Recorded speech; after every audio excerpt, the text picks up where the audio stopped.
Shalom, selamat pagi Bapak Ibu dikasihi Tuhan. Kembali lagi pada pagi hari ini kita akan bersama-sama merenungkan kebenaran firman Tuhan. Namun sebelumnya saya mengajak Bapak Ibu, mari kita berdoa terlebih dahulu. Mari kita berdoa. Terima kasih Bapak yang baik. Terima kasih Tuhan Yesus untuk berkat, kekuatan, kesehatan yang Tuhan masih memberikan kepada kami. Sepanjang malam hingga pada pagi hari ini, kami bisa bangun tidur kembali dengan sukacita, dengan sehat. Itu semua karena berkat Tuhan. Dan terlebih lagi pada pagi ini ada kesempatan yang sangat luar biasa bagi kami anak-anakmu akan merenung dan membacakan firman Tuhan.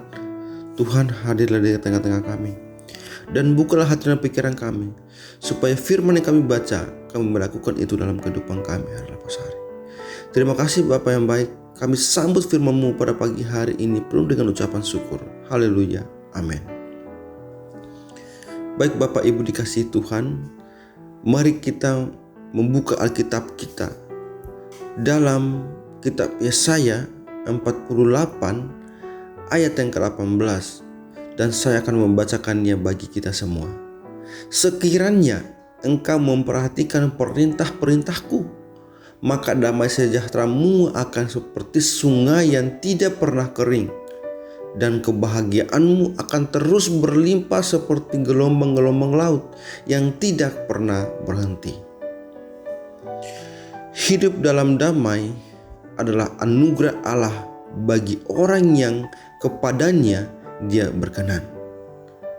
Tanpa kasih karunia Allah, manusia hanya hidup dalam damai yang palsu, yaitu damai yang dibangun di atas hawa nafsu yang mematikan. Tetapi oleh dan di dalam kasih karunia Tuhan oleh Yesus Kristus, orang percaya hidup dalam damai yang sesungguhnya, yaitu damai yang dari surga. Itu adalah pemberian Allah dalam diri Yesus Kristus kepada para muridnya. Yesus berkata, damai sejahtera-Ku tinggalkan bagimu, damai sejahtera-Ku berikan kepadamu, dan apa yang Ku berikan tidak seperti yang diberikan oleh dunia kepadamu. Janganlah gelisah dan gentar hatimu. Yohanes 14 ayat 27. Kita orang percaya memang tinggal di dunia yang menampilkan berbagai kejahatan dan yang tidak memiliki damai. Kita dengan mudah melihat dan mendengar, tetapi jangan terjebak di dalamnya. Apalagi menjadi pemeran di dalam kejahatan yang meniadakan damai. Menciptakan suasana kasih tidak hanya akan memutuskan permusuhan dan meredakan amarah, tetapi juga pada saat yang sama dapat membawa kita lebih dekat pada Allah. Memberi cinta sebagai ganti sakit hati menjadi lebih mudah bagi mereka yang telah diperdamaikan oleh Allah dalam Kristus Yesus, karena kasih dan damai dari Allah telah mengaliri seluruh sendi kehidupan mereka, dan mereka dengan tanpa beban melakukan itu.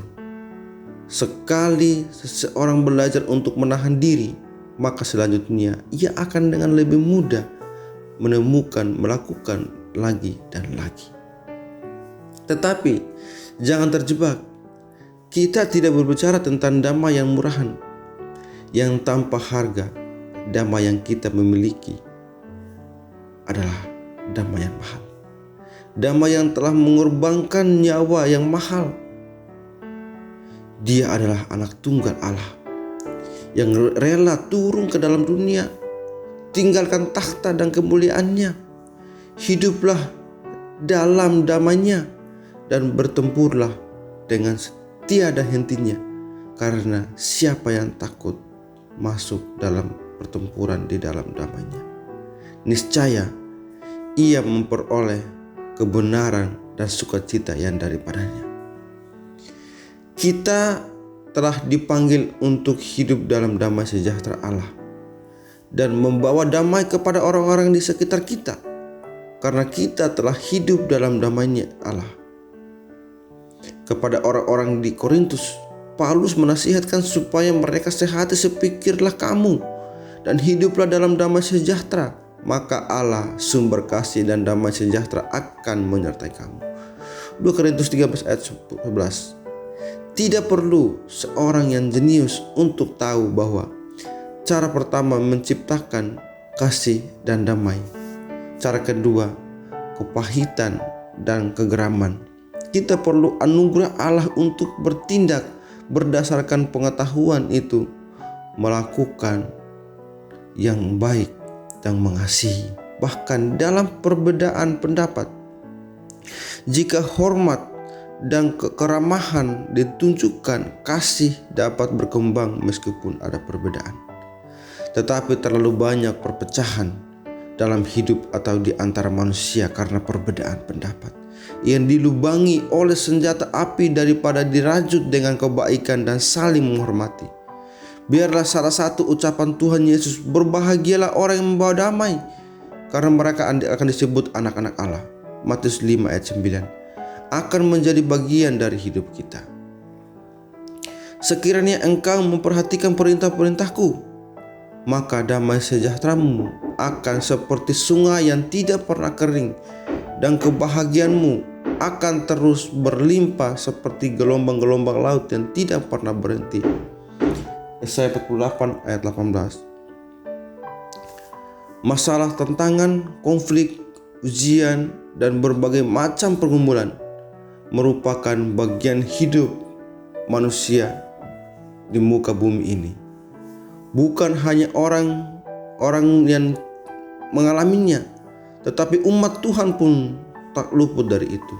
Meski demikian, bukanlah alasan bagi kita untuk larut dalam kesedihan dan kehilangan damai sejahtera, sebab selalu ada pertolongan dan jalan keluar bagi setiap orang yang hidup di dalam Tuhan. Kemalangan orang benar banyak, tetapi Tuhan melepaskan dia dari semuanya itu. Mazmur 34 ayat 20.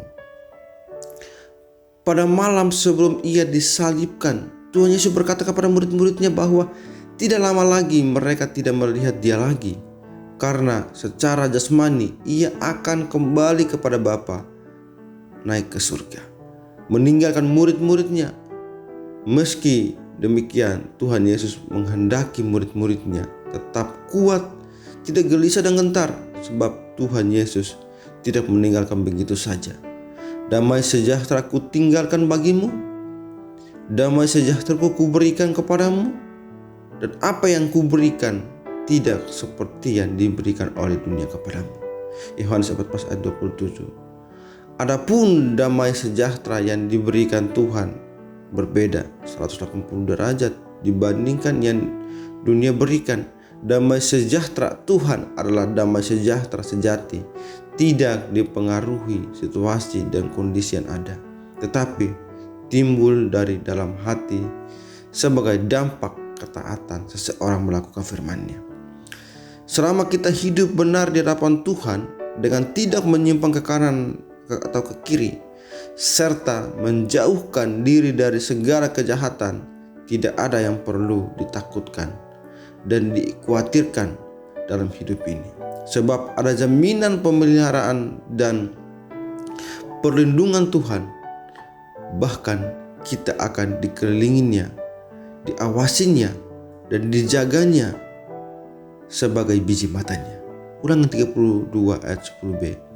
Damai sejahtera akan kita rasakan ketika kita menyadari bahwa dalam segala perkara Tuhan turut bekerja, dan apa yang terjadi di dalam kehidupan kita adalah yang terbaik dari Tuhan. Di mana ada kebenaran, di situ akan tumbuh damai sejahtera, dan akibat kebenaran ialah ketenangan dan ketentraman untuk selama-lamanya.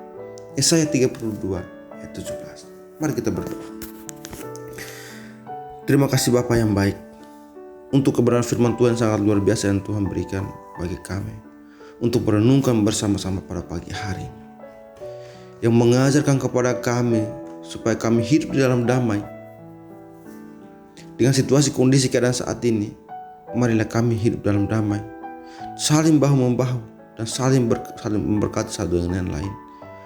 Oleh sebab itu Tuhan, berkatilah kami dan jamalah kami, dan tetap memberi kami hati yang memiliki damai sejahtera. Bapa, kami akan melanjutkan seluruh kegiatan aktivitas kami sepanjang hari ini. Kami rindu Tuhan memberkati setiap langkah-langkah kami. Apa yang kami lakukan, biarlah semua itu bisa menjadi berkat bagi orang lain dan berkat bagi diri kami sendiri. Terima kasih Bapa yang baik. Kami serahkan seluruh hidup kami sepenuhnya ke dalam tangan Tuhan. Dalam nama Yesus Tuhan, kami berdoa dan bersyukur. Haleluya. Amin.